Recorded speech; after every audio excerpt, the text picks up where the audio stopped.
सासू जावयाचं नातं पवित्र मानलं जातं। आई मुलासारखं हे नातं असतं। सासू जावयाचे लाड हट्ट पुरवते, प्रसंगी काही मार्गदर्शक सल्ले देते।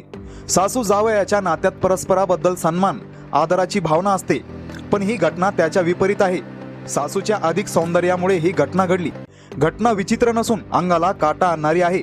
सासू जावयाच्या पवित्र नात्याला कलंक लावणारी घटना घडली आहे। जावई सासू सोबत असं कसं वागू शकतो? जगात असंही घडू शकतं का? या घटनेमुळे अनेकांच्या मनात प्रश्न आहे। पत्नी किंवा प्रेमिकेच्या चारित्र्यावर संशय घेणं पुरुषांसाठी साहजिकच, पण ही घटना डोक्यात फिट बसणारी नाहीच। आपल्या मुलीशी प्रेमविवाह केलेल्या जावयाने असं केलं। सदरील महिलेच्या मुलीचे गावातीलच एका व्यक्तीसोबत प्रेम संबंध होते, त्यामुळे घरच्यांच्या सहमतीने त्यांच्यात लग्न झाले। पण जावई हा गावातील चांगली ओळख असलेला व्यक्ती होता। त्याच्या व्यवसायामुळे कॉन्टॅक्ट जबर होता, म्हणून आपल्या प्रतिष्ठेला धक्का पोहोचतोय असं जावयाचं मत होतं। म्हणजे लोक आपली इज्जत करतात असा हा अर्थ आहे। हे सांगण्याचं कारण म्हणजे आरोपी जावयाला सासूचं बाहेरचं लफडं माहीत झालं होतं। त्याला खात्री होती आपली सासू या वयातही अनैतिक संबंधात आहे। एकाच गावातील असल्यामुळे आरोपी जावयाला गावातील लोक सासूबद्दल विचित्र बोलत होते। शेवटी कंटाळून आरोपी जावयाने असा विचार केला, सासूच्या अशा हरकतीमुळे माझी सुद्धा बदनामी होत आहे।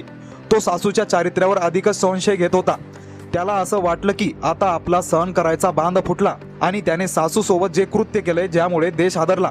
कारण याच रागातून त्याने सासूचे 19 तुकडे केले।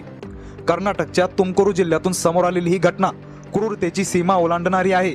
कुलाला नाव असलेल्या गावातील रस्त्याच्या कडेला एक प्लॅस्टिक नवी कोरी बॅग पडलेली रस्त्यावरून ये जा करणाऱ्या गावकऱ्यांनी पाहिलं। त्यात मानवी शरीर भागाचे 2 तुकडे सापडल्याने लोक घाबरले।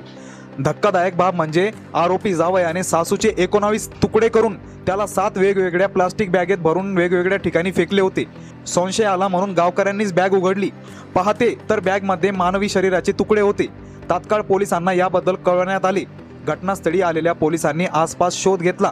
दुसऱ्या दिवशी पोलिसांनी संपूर्ण परिसरात आजूबाजूला आणखी काही आढळतं का म्हणून शोध घेतला, तर आणखी अशा 6 बॅगा सापडल्या। त्यात मानवी शरीराचे भाग आणि महिलेचं शिर मिळालं।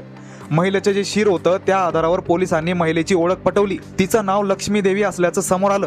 तपासात समोर आलं की फक्त तिची हत्या केलेली नाही, तर मृतदेहाचे 19 तुकडे करून 7 बॅगेत भरलेलं होतं। हे ऐकून गावातील लोक सुन्न झाले। या खळबळजनक हत्याकांडाचा छडा लावण्यासाठी पोलीस अधीक्षक KKV यांनी एक विशेष टीम बनवली। काही दिवसांच्या तपासानंतर पोलिसांनी 3 आरोपींना अटक केली। लक्ष्मी देवीचा जावई डॉक्टर रामचंद्रप्पा हा मुख्य आरोपी होता आणि त्याचे 2 साथीदार सतीश आणि किरण यांना अरेस्ट केलं आहे। तिघेही एकाच गावात राहणारे आहेत। पोलीस चौकशीत मोठा खुलासा झाला। आरोपी आणि मृत महिलेचा जावई रामचंद्रपाला ह्याला आपल्या सासूच्या चारित्र्यावर संशय होता। लक्ष्मी देवीच्या कृत्यामुळे आपल्या प्रतिष्ठेला धक्का पोहोचतोय असं जावयाचं मत होतं। हा संशय आणि रागापोटी रामचंद्रप्पाने मित्रांसोबत मिळून सासूच्या हत्येचा कट रचला। हत्या केल्यानंतर त्यांनी मृतदेहाचे 19 तुकडे करून ते वेगवेगळ्या बॅगेत भरले।